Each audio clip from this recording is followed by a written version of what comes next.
Fam, good morning. Those were some great comments yesterday, and for the most part, everybody kept it respectful. Thank you. That's what we do in the fam. We have different opinions, but we talk about it. So I think there's a couple things to remember here. One, always isn't doing this in response to like a big protest. Like no one's protesting the female symbol or the Venus symbol. Like no one's protesting that.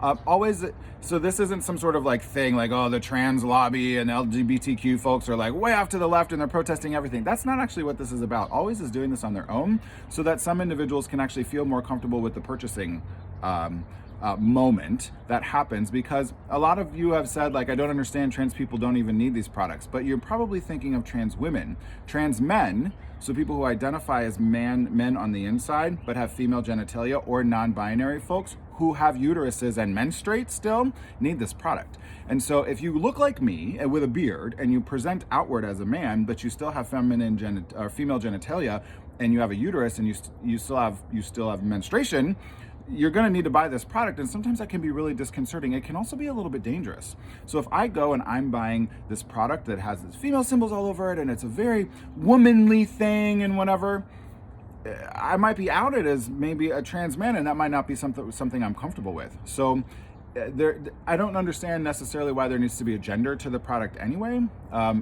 If you menstruate, if you are any person, regardless of how you identify, and you have the body parts that make you menstruate every 28-ish days, you should have this product. I also don't think y'all should be having to pay for this product in the first place. Like, you can't help this. You shouldn't have to be coughing up money to pay for tampons and pads in the first place. Like, this shit should be covered or whatever, but that's a whole different situation. So it's not in response to a protest. No one's trying to take away you being a woman. No one's trying to say that you can't still be a cisgendered woman like we're used to, like we all kind of grew up with. And now we're just understanding that gender is a little bit more on a spectrum that we didn't really necessarily understand before, and I think that's okay. And you don't have to get it. It's not always for everyone to get. But I think it is really interesting to sort of think about someone else's perspective and think about how, like, you know, those little incremental things over time really do add up. And so if you're experiencing, it's sort of like those of you who work out or those of you who train or have lost a little bit of weight. You know that sometimes that like extra helping, if you don't do that or you do half of the extra helping, it actually makes a big difference in the long run. So little things like this can actually help protect trans people or non-binary people who are really, really disproportionately impacted by like violence and discrimination and things like that. So I think this is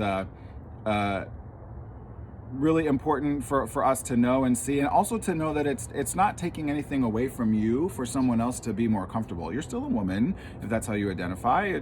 You're still someone who menstruates. You're still someone who unfortunately needs this product, even though there's not the female symbol on it. You're gonna have to buy it anyway, but now it's a little bit more comfortable for somebody else.